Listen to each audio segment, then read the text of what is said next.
teman-teman, permasalahan ijazah palsu yang dilaporkan oleh Bambang Tri ke Pengadilan Jakarta Pusat sekarang masih belum ada titik terang. Bahkan pengacara kondang Utsman Paris Hutapea mengharapkan untuk pihak tergugat segera datang dan menunjukkan ijazah yang asli biar clear semua bisa selesai. Akhirnya bisa bekerja kembali untuk memikirkan permasalahan negara yang sekarang juga masih banyak PR yang harus dikerjakan. Ayo kita ikuti terus.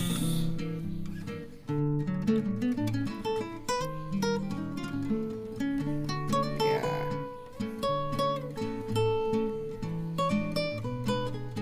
Jokowi. Bambang Tri tidak bisa datang karena sedang ditahan di Kita Baris sebagai Polri warga atas sebaiknya kasus ya penodaan pandai-pandai agama mensikapi. terkait dengan ijazah ini.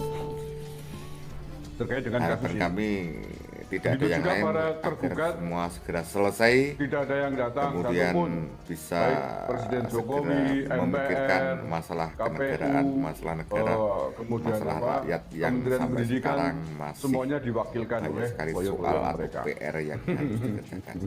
Ayo Dan teman-teman, saya kira kita ikuti Bapak, terus. Untung masih ada yang datang. Kalau saya jadi pihak tergugat, nggak ada yang datang. Ngapain ngurusin orang-orang bikin perkara begitu? Orang-orang nggak mutu. Teman SMA-nya Pak Jokowi juga sudah bersuara clear. Bener, Jokowi dulu adalah teman satu SMA. Belajar bareng-bareng, sekolah bareng-bareng, lulus bareng-bareng, ijazahnya ya keluar bareng-bareng. Itu sudah bukti-bukti yang konkret.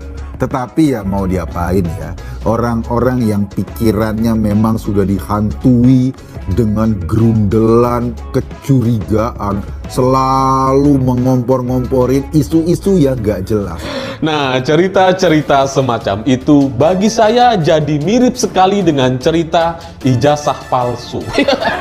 Ya karena sehebat apapun pengacaranya, sebanyak apapun bukti dan data yang mereka klaim sebagai sebuah kebenaran, itu sama sekali nggak akan pernah mampu untuk mengubah cerita-cerita di masa lalu. Nggak akan pernah bisa untuk mengubah kenyataan yang sudah terjadi dari masa lalu gitu. Demikianlah teman-teman, pendapat pro dan kontra selalu ada.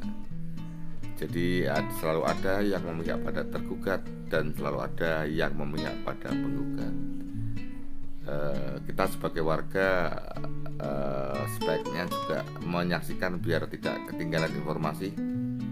Namun kita harus bijak dengan harapan semua bisa selesai dan kembali para pemimpin-pemimpin untuk memikirkan soal-soal PR negara yang sekarang masih banyak sekali untuk dikerjakan. Ayo tetap kita ikuti sampai selesai teman-teman biar tidak gagal paham. Pengacara Bambang Tri Mulyono Ahmad Khosinuddin meminta kliennya dihadirkan langsung di sidang gugatan perdata terkait dugaan ijazah palsu Presiden Jokowi. Ahmad mengatakan Bambang yang merupakan penggugat saat ini ditahan sebagai tersangka kasus dugaan penistaan agama dan ujaran kebencian. Kami akan memohon karena nanti dalam proses perdata ini ada mediasi, penetapan, atau pemanggilan agar klien kami bisa hadir khusus untuk bisa menghadiri proses mediasi. Kata Ahmad Khosinuddin dalam sidang di Pengadilan Negeri Jakarta Pusat di Jalan Bungur Besar Raya, Jakarta Pusat pada Selasa 18 Oktober 2022. Permintaan Ahmad Khosinuddin itu diamini oleh pengunjung sidang. Hakim mengetuk palu dalam sidang untuk menertibkan pengunjung sidang. Ya, pengacara Bambang Tri Mulyono lainnya Egy Sujana juga meminta Jokowi juga dihadirkan secara langsung di persidangan, bukan diwakili oleh kuasa hukum dari pihak jaksa pengacara negara pada Jamdatun Kejagung. Dan menurut Egy, gugatan tersebut bersifat personal, bukan mengenai kebijakan. Ketua Majelis Hakim Heneng Pujadi mengatakan penggugat ataupun tergugat berhak diwakili kuasa hukum dalam sidang perdata. Hakim mengatakan akan memanggil penggugat ataupun pihak tergugat. Sesuai dengan hukum acara, pihak yang digugat ataupun tergugat punya hak untuk diwakili. Ini penggugat juga nggak hadir, kata Hakim Heneng. Yang mulia, mohon izin, penggugat tidak hadir karena ditahan oleh polisi, ucap Egy. Tolong Yang Mulia, tidak ada unsur kesengajaan oleh klien kami. Dia ditahan, apa memungkinkan dipanggil oleh Yang Mulia? Kata Egy lagi. Sudah ini, untuk ini nanti kita panggil, kata Ketua Majelis Hakim Heneng. Sidang kemudian ditunda karena jaksa pengacara negara dari Jamdatun Kejagung belum mengantongi surat kuasa khusus dari Jokowi selaku tergugat. Sidang ditunda dan akan dilanjutkan pada Senin 31 Oktober.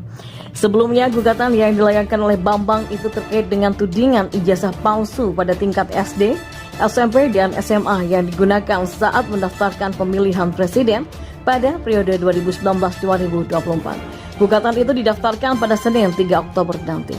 Dilansir dari SIPP PN Jakarta Pusat pada Senin 3 Oktober, gugatan itu dilayangkan oleh Bambang Trimulyono. Gugatan tersebut didaftarkan dengan klasifikasi perkara adalah perbuatan melawan hukum.